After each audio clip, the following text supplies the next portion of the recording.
They were the two most dangerous people in England, not because they had an army, but because they had each other. A queen who never married, and the man everyone expected her to choose. And when he died, she kept his final letter. She wrote on it, in her own hand, his last letter.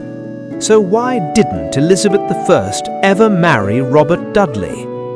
Before Elizabeth was a monarch, she was a child watching queens fall. She was not yet 10 when her stepmother, Catherine Howard, was executed, and she had already lost her own mother, Anne Boleyn, to the sword. Did Elizabeth swear some dramatic vow to never marry? We can't prove that, but we can see what her world taught her. Henry VIII didn't just divorce wives, he erased them, he punished them, he killed them. So Elizabeth grew up with a brutal lesson. For a queen, marriage isn't only romance, it's exposure, it's risk. Robert Dudley didn't grow up safe either. His father, John Dudley, Duke of Northumberland, was executed after a catastrophic attempt to control the succession.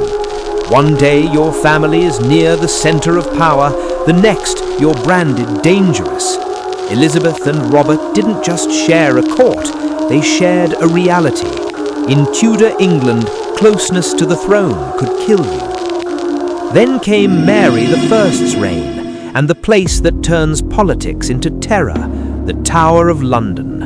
In 1554, Elizabeth was imprisoned there under suspicion. Robert Dudley was also imprisoned there after Wyatt's rebellion. Do we have a neat love story scene? No.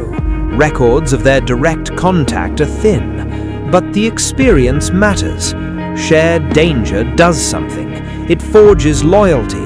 It hardens memory. Years later, Elizabeth would speak of Dudley as someone she had known since childhood, one of her closest friends. Before crowns, before scandal, there was survival. Elizabeth becomes queen in 1558. Dudley rises fast. He's always there, near her, with her. Courtiers notice, rivals notice, foreign ambassadors notice. And then in 1560, everything changes. Robert Dudley's wife, Amy Robsart, is found dead at the bottom of a staircase at Cumnor Place. A coroner's inquest concluded the death was accidental, what the period often called misadventure. But the verdict didn't end the story. Because rumor doesn't need proof, it needs a motive. And people thought they saw one. Ambassadors reported whispers that Dudley wanted to be free, and worse, that the Queen's favour made the death feel convenient. Historians have debated illness and circumstance ever since. The evidence doesn't let anyone close the case with certainty. But at court, certainty wasn't the point. Perception was.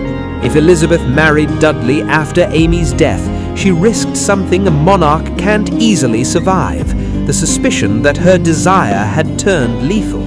Even if she was innocent, even if he was innocent, a queen can be condemned by the story people believe. In 1562, Elizabeth nearly dies of smallpox. The council prepares for chaos, for succession panic, for England without her.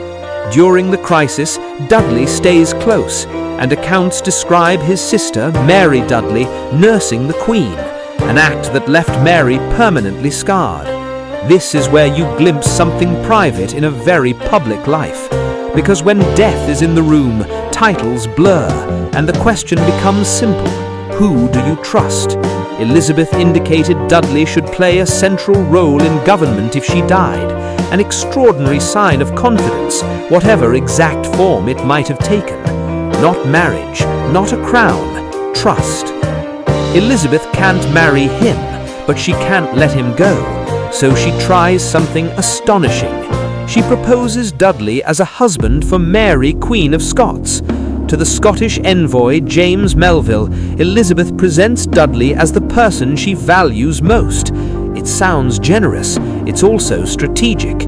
If Dudley becomes Mary's husband, Elizabeth gains influence in Scotland through the one man she trusts near power. What Dudley truly thought about this remains unclear. The plan fails, but the attempt tells you everything. In Elizabeth's world, even affection becomes policy. Now we hit the core. Why didn't Elizabeth marry him anyway? Because marriage would change what she was. English law didn't automatically make a husband sovereign. Parliament could debate a consort's role. But politics isn't only law, it's gravity. A husband becomes a second center of power.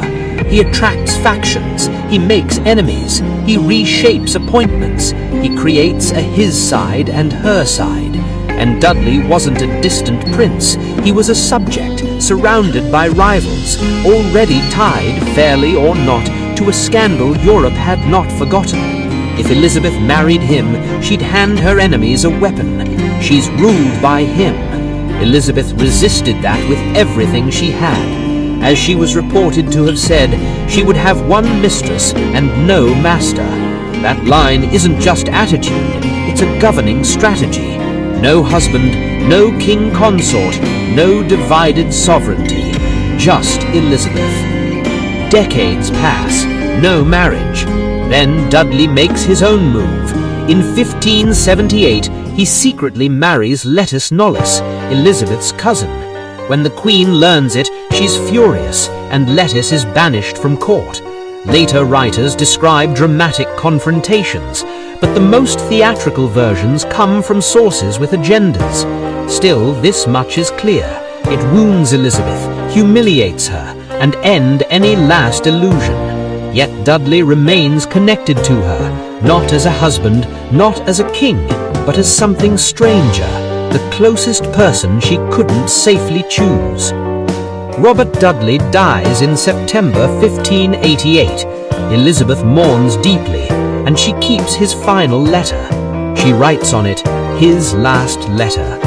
Elizabeth I never married, not because she had no feeling, but because monarchy demanded sacrifice. In her world, the altar wasn't a happy ending, it was a risk to the realm. So their story ends the way Tudor power often ends, not with a wedding, but with a document, with ink, with the words she couldn't say out loud. If you want more true stories where power and intimacy collide, subscribe to Thronebound Histories and tell us, was Elizabeth protecting her throne or protecting herself?